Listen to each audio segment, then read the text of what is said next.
I think this is the biggest amount of rain that we've had in Colorado.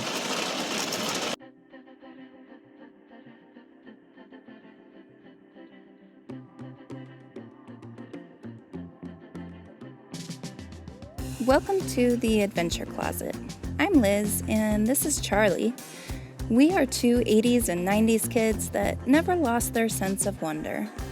We're all over the map, exploring wild and abandoned places, discovering rocks, geology, and history of different areas, all while living and traveling in our minivan Opal.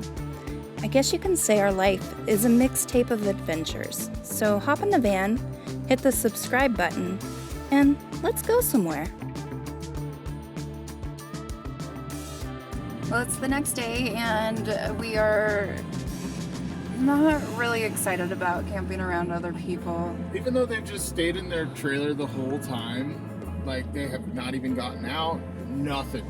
We're scouting out a new location. Yeah, and we left a decoy tent and our table and chairs and stuff, so we won't be without a spot. It's gonna be a busy weekend up here, so we gotta make sure that we do have a spot for the weekend. But hopefully we'll find something good over here. Charlie did find something with the drone, so we'll see if we can get to it in Opal.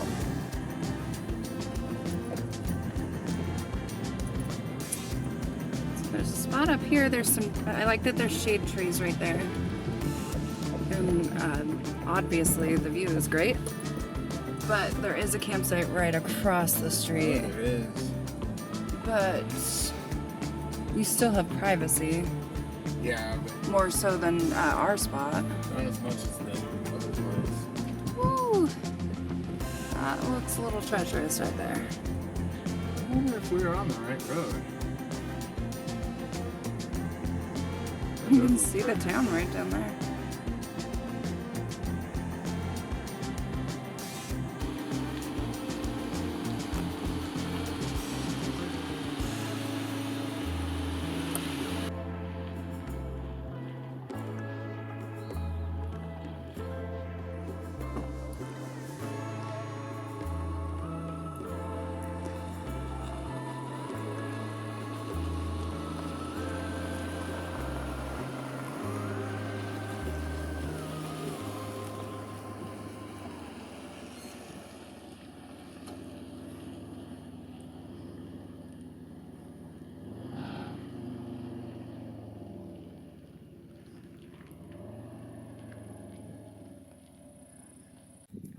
Don't do that at home, kids.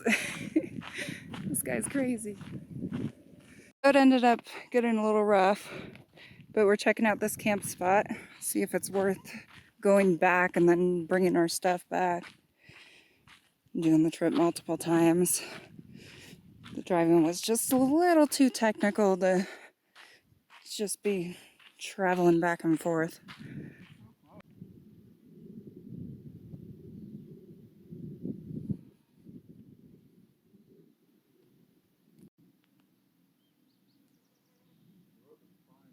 So here's where we made it to. And that's the campsite we wanted to make it to, but the road just got a little too rough. It looks like if we got past that one rough spot, we could probably make it. But if it rained, we'd be trapped for a little while. That's a great view in itself.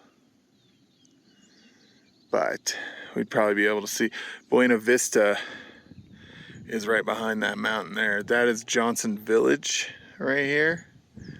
And then Brown Canyon National Monument is like right around the corner there. Which I never even heard of Brown Canyon National Monument. Might have to check that out. Sometimes you just can't make it there in a 2007 Chrysler Town Country. Without beating her up too bad. Had some close calls on the belly rubs there, but yeah, I'm gonna have to take a second look at that road. But Liz will tell me no, I'm sure. So, yeah. She's probably right. I probably shouldn't do it. Check out that. I love Feldspar.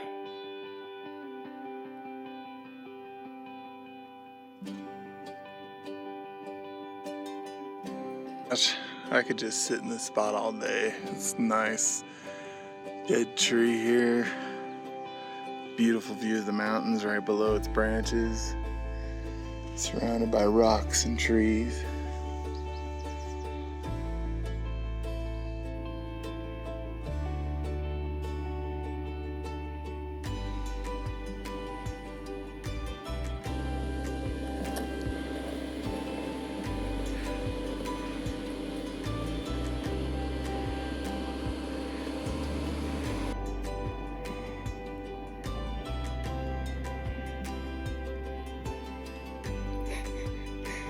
He's the master of the minivan.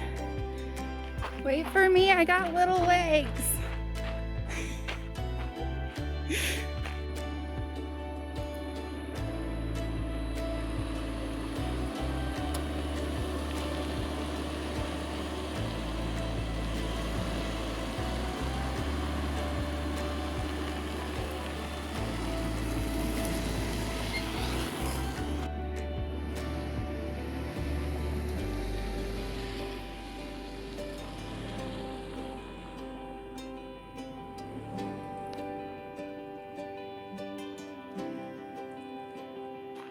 On this rock, I think it might be epidote.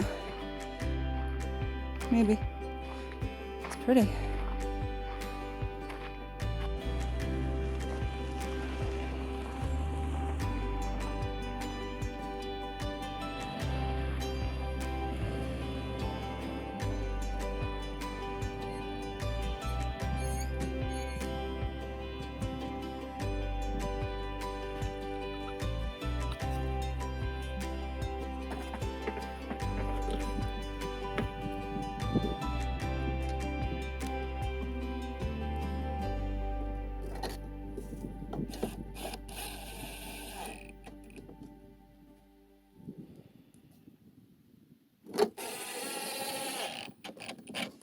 Let me test it. Tell me if it works. Okay. It works.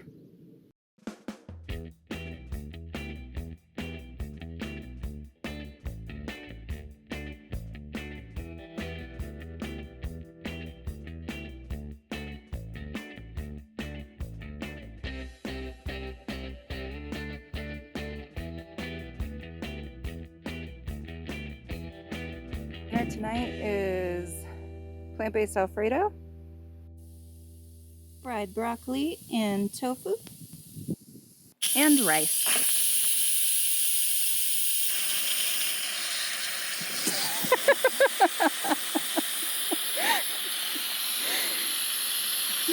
And to save on dishwashing, sauce separate. So that was pretty funny. Water spraying everywhere.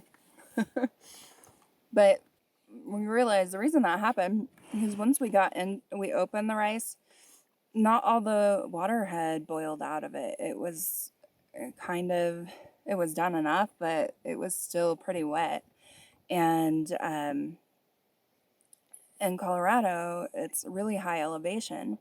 And in high elevation, food takes longer to cook. It's just kind of finicky. And I think that we would have not known what was going on with our cooking because we had a similar incident with beans. I think we had included it in a video a while back. But we wouldn't have really known what was going on if it wasn't for all our experience with backpacking, because backpacker meals, it says on all of them, like, I think you need to add extra water and or vice versa, and then you got to cook it a lot longer. So normally the rice cooker doesn't go that crazy when you open it. But that was hilarious. This is delicious though.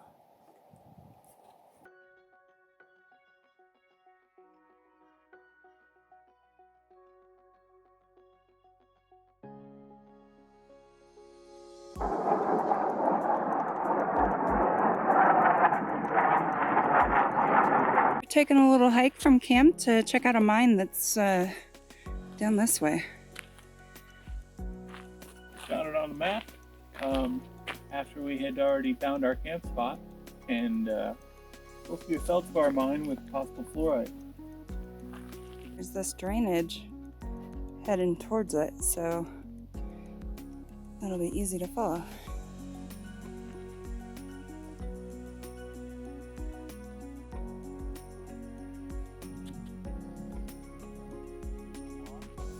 So it's pretty steep drop so far. We're gonna have a heck of a climb coming out of here. But yeah, but it's beautiful. I really love this spot.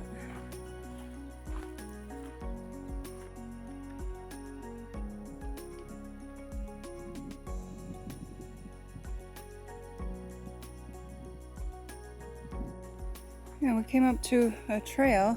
This is the mountain right here, the hump that has the mine that we could see from afar. Oh yeah. All that white is quartz, and the pink is feldspar.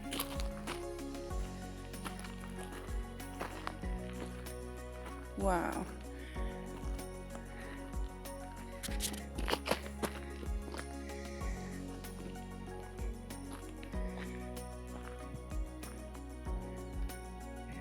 So our camp is right behind the top of that hump over there.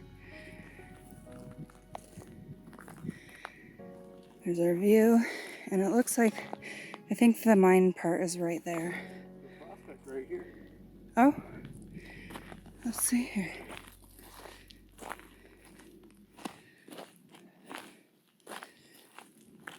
Now, this might be prospect. At it. It kind of looks like it from this angle.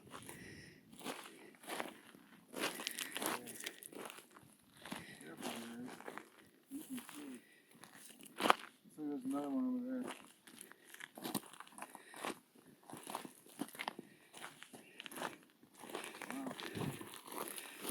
there. Oh, just diggings. Beautiful chunks of it. Let's get a closer look at that.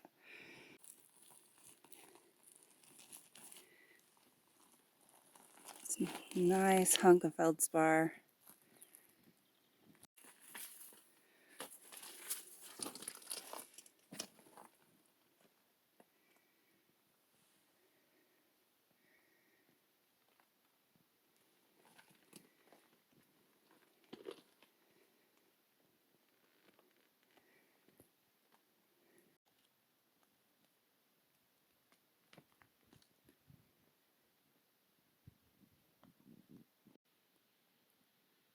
Mica.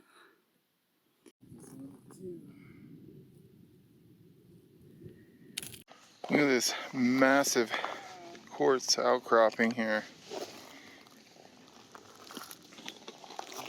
That's pretty cool. Look at that. Must be a massive vein.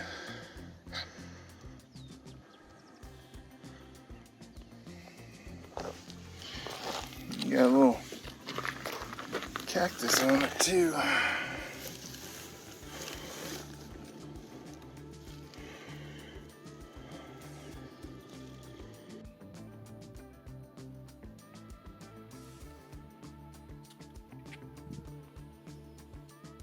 That is a roses claret cup cactus next to that quartz.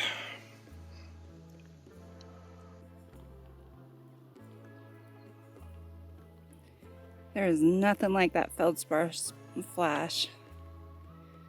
It's real pretty, eye-catching.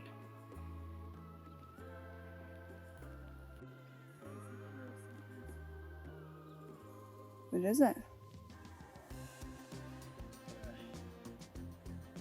Could be fluoride, but it's layered.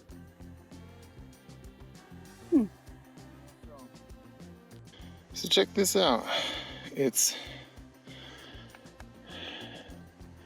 It's a quartz-like material, but it could, there's also fluorite here.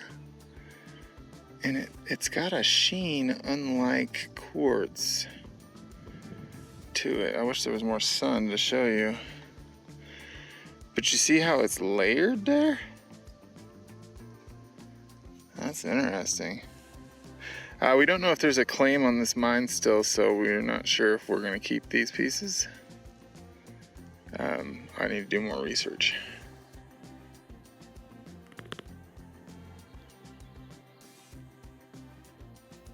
Also, look at the mix in this rock here. That's pretty cool. Some interesting designs in the rock. This is another one of the outcroppings here, or the adits. So pretty cool. But yeah, that's an interesting specimen.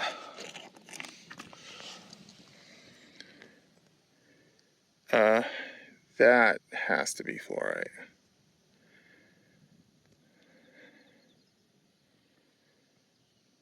There's purples in there and reds. Some yellows. That's cool. Chunk of fluorite. A mix of colors in there.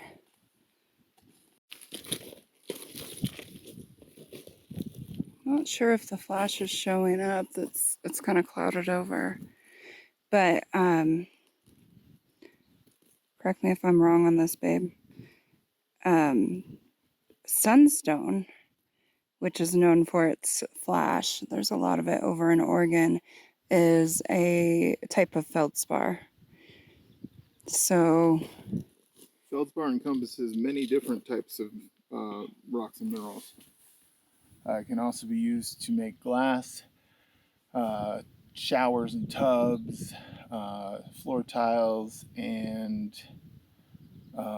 dinnerware. oh, cool. Yeah. You know, it's not like we planned to come here. It just happened, and there just happens to be cool rocks here too. It seems to be everywhere we go. I guess if you just look for them and kind of know where to look and know a little bit about what you're looking for, you'll always find something. Well, I can't say always, because sometimes it's just a bunch of sandstone and granite, like the last few places we stayed at. But that's still interesting. I mean, there's still some cool outcrops in those places, and you can find some cool stuff sometimes. Looks like there's a big adit right down here. I think this is the one called Prospect Mine or something like that. On the map around here, there is probably 15, 20 things labeled prospect on the map. And most of them are feldspar. This looks like quite the big hole here.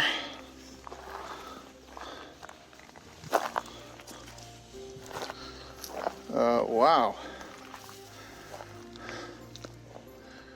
Yeah, we're gonna have to go down and around this one. Ooh, that's what we were seeing from afar. Yeah. This way? Yeah, let's go down over this way. I need 2 hands for this. It's pretty steep. This is cool. Wow, these are the biggest hunk. This is quartz. I can't see it on camera. Well, can you zoom it out? Yeah. Oh wait, whoa. There we go. That's giant.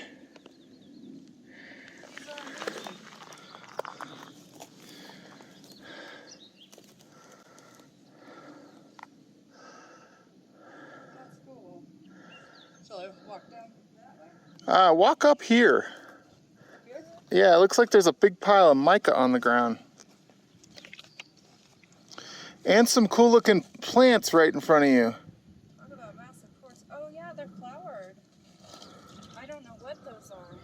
Those are cool. Check those out later. You see all the mica to your left? Ooh, so shiny. Yeah, so this gives you an idea of how big this is. I'm gonna head down there too. I just got a book of mica. Nice. Now you got something else to read. Yeah. Oh, there's a whole big vein of feldspar right there. All right, I'm coming down. Wow, this tree is just growing out of this quartz. You know what that means? That means there's probably some sort of cool minerals right in there. I'm surprised that's not dug out. Because usually when you have trees with enough of a way to make a root system, there's holes in the rock, and they are able, and that's usually where you would find some good minerals. Wow, these are giant quartz. Did you see this? You thought that was big. This is at least 6 feet tall. This is probably 8 feet tall.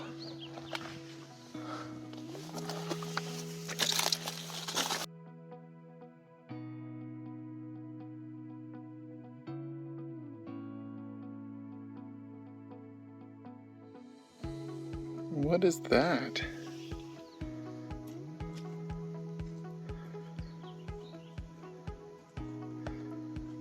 That is interesting.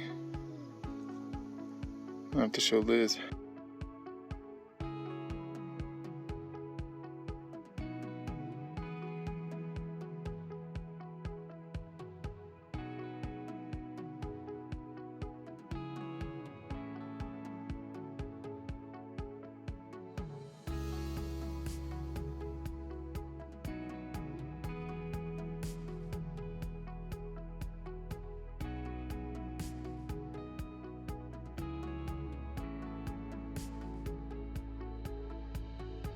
Wow, this is just book after book after book of mica. It's a library. It is, like right there.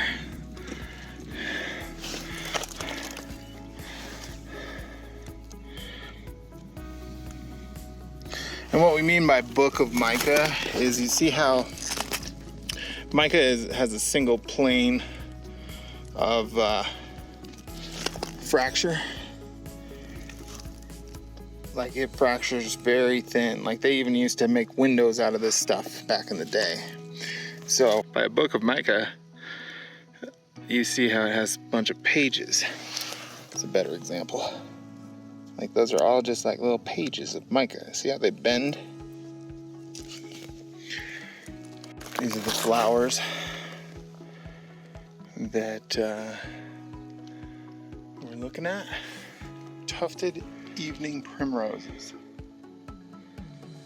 Okay, I think I'm gonna climb down further into the mine. This here is just like an open pit mine. It's not like your typical mine that you're that you can like go into a tunnel inside underneath the ground.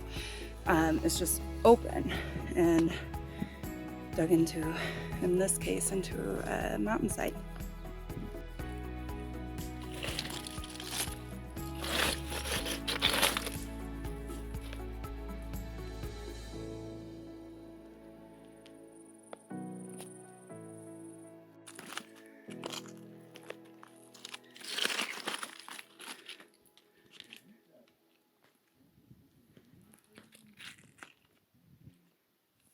Some people have been digging in the wall here. Look at that. Wow.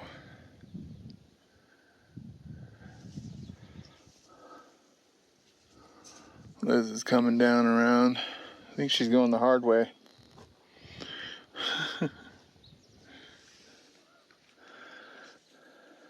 This is really cool. I think that might be some sort of animal poo or something. We'll investigate. We'll give it a taste test. Just kidding. Just found this guy.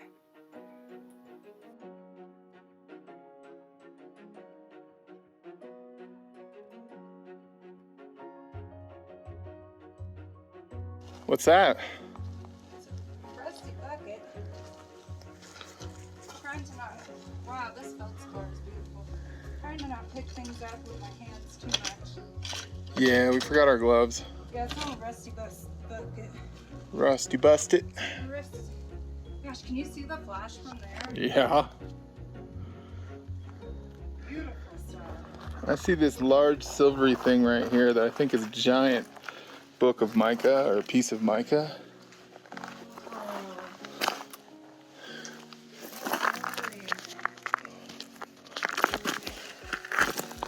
Position myself here. Wow. It is. See how that just comes off in a little flake?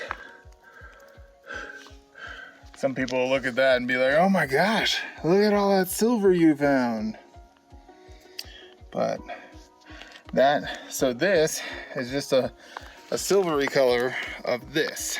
This is darker mica through here. And let's see. Oh, I guess it's just dark on the sides. But that's pretty cool. Huh.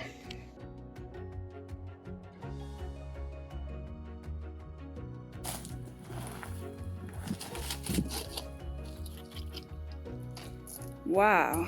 That's a serious book of mica. That's War and Peace of mica.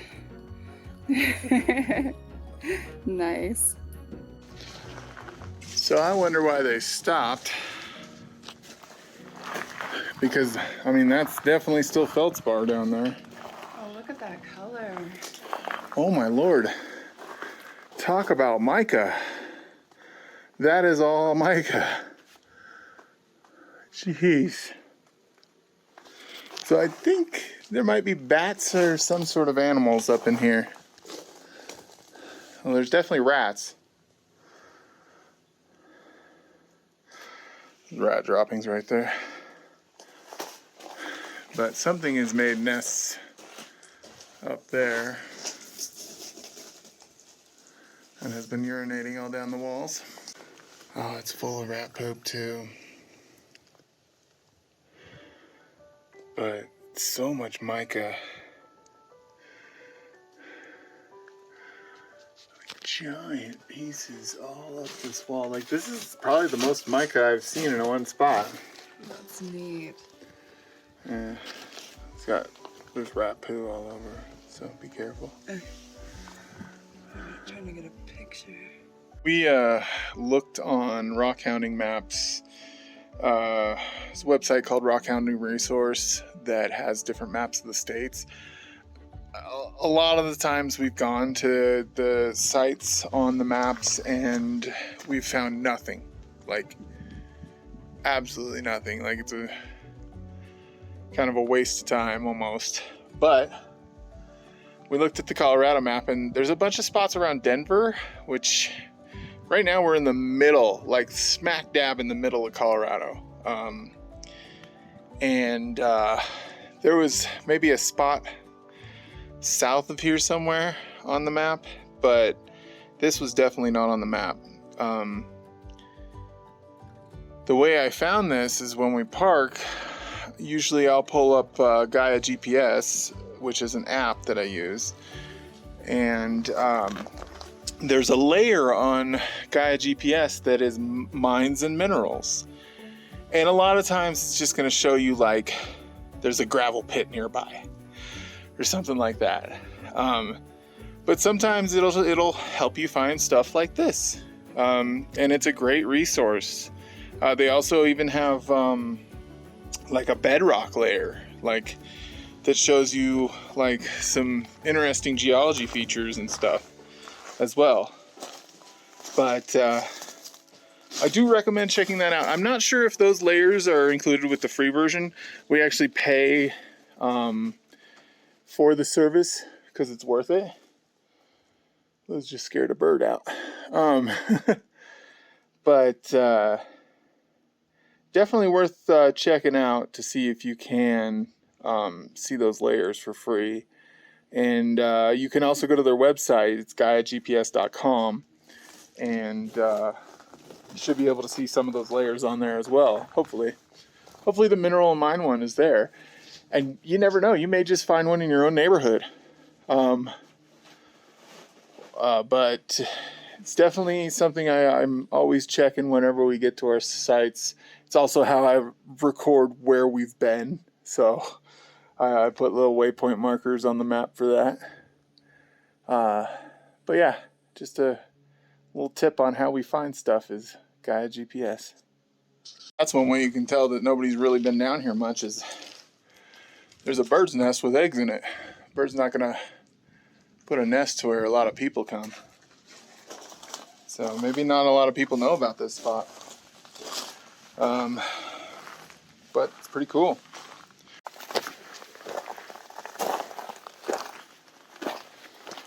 Those miners had a great view.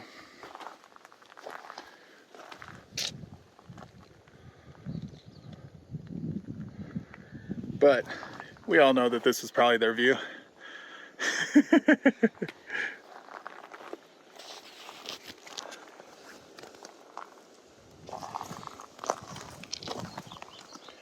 You leaving a little love note for a rockhound? I am. I think they'll find plenty here.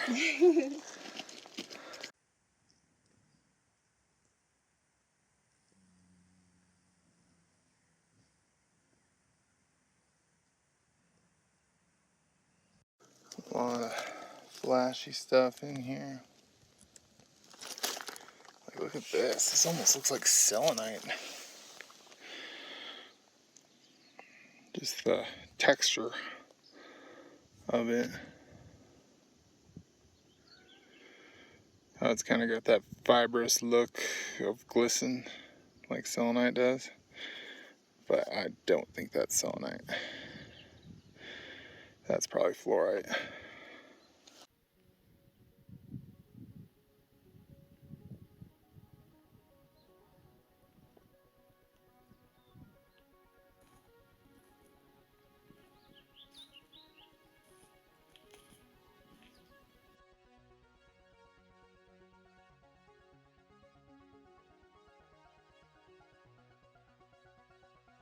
There's some of the old shoring for all the rock. Here's some more pieces of it. And then there's another couple pieces of it right over there and down here. Well, we're feeling chipper, so we're gonna take the long way back. So this road goes down, you can see it up there, and then it goes up that hill all the way around, and then about a half mile that way to our camp. So probably a couple mile walk, but I think we're gonna do it. So I was just looking up the mine here, and it's called the Luella Pegmatite. Oh. And its primary commodity is feldspar. Its secondary commodity is bismuth. Oh. I wonder what raw bismuth looks like.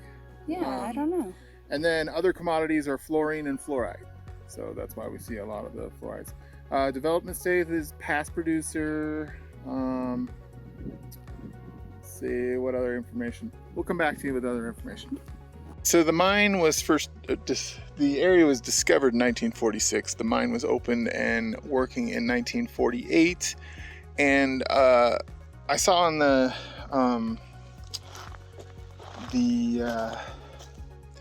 information that a secondary commodity was bismuth, but what I didn't say was there was an REE on there, which stands for rare earth elements,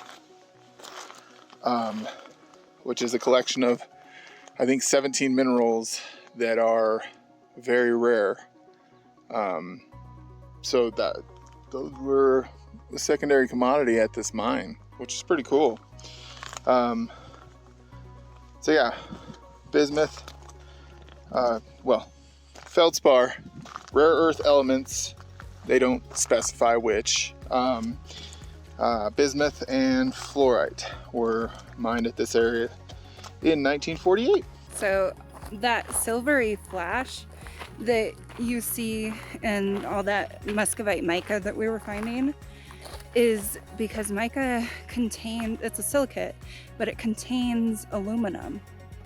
And there's something else in it. Potassium. Potassium? Oh, potassium. Potassium, aluminum is muscovite. That sounds like a song. Potassium, aluminum is muscovite. That's why I was dancing. Oh. We're nerds. Actually, he's a nerd. Okay, we're both nerds. You guys are nerds for watching. So, upon further inspection, looks like some of the stuff that we think is fluorite may actually be just plagioclase. They kind of look a little similar, but we have a black light. Gosh, it would be cool to go down there with a black light at night. Oh, yeah. I don't know. We'll see. Do you think it's okay to keep pieces that have floated away from the mine? Well, it's not a placer mine, so I would say that it is okay, but we still need to look up the rules for rockhounding in Colorado National Forest. Yeah, I just really want to test the sample. Yeah.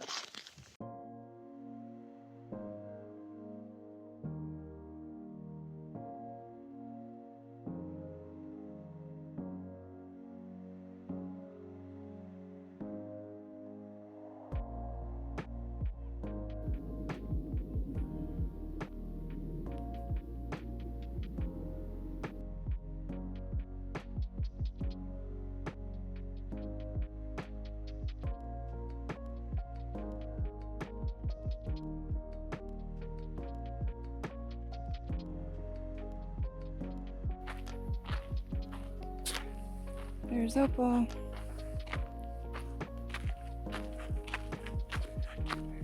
Best part about coming home after a long hike is the shoehorn. Yeah. Gonna stretch those tootsies out.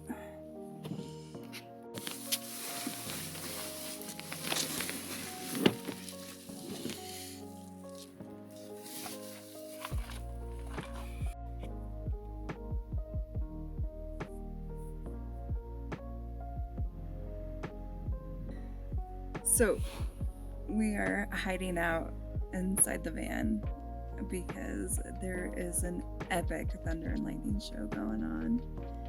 Charlie set a camera up, but we're watching it from the windows.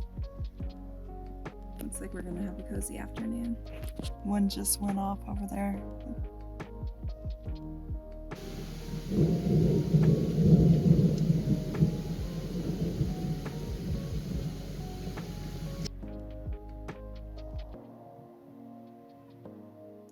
Love that thunder sound.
Oh, whoa.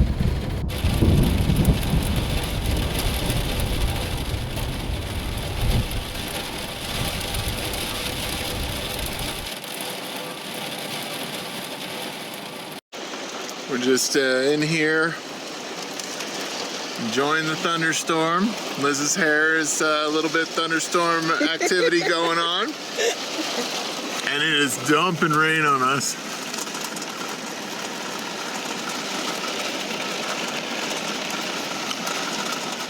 But this is awesome.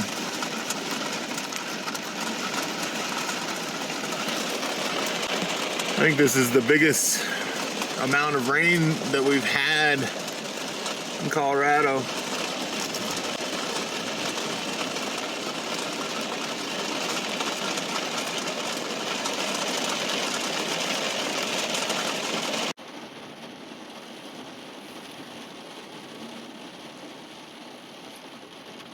Chairs are blown over.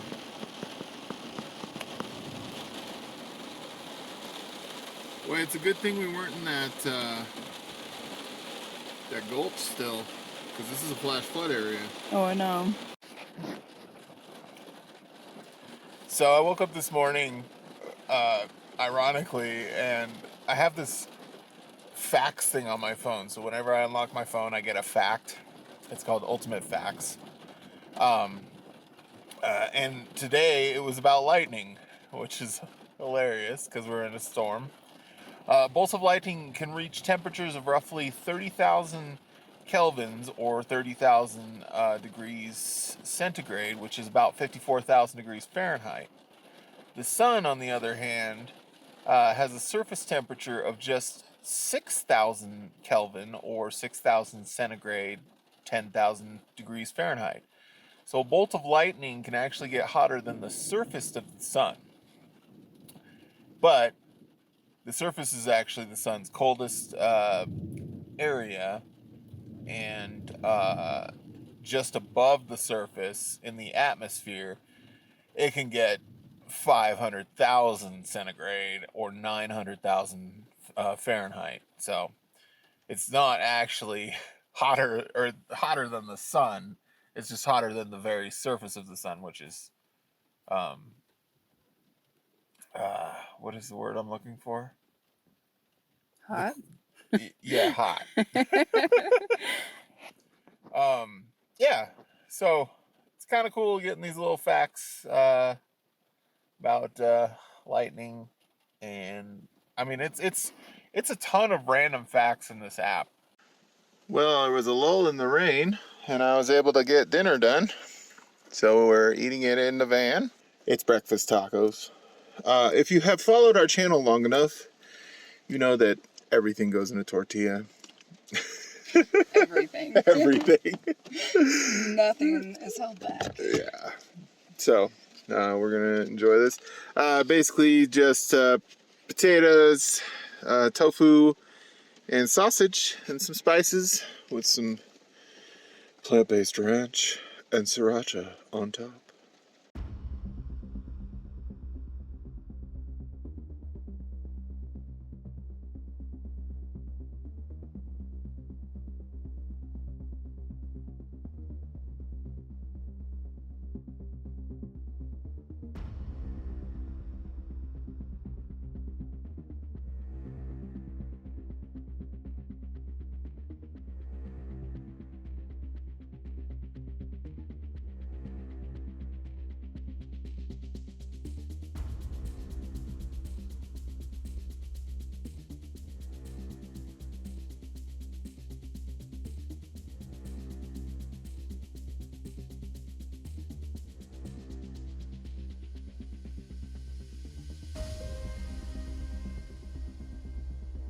Well, that was fun.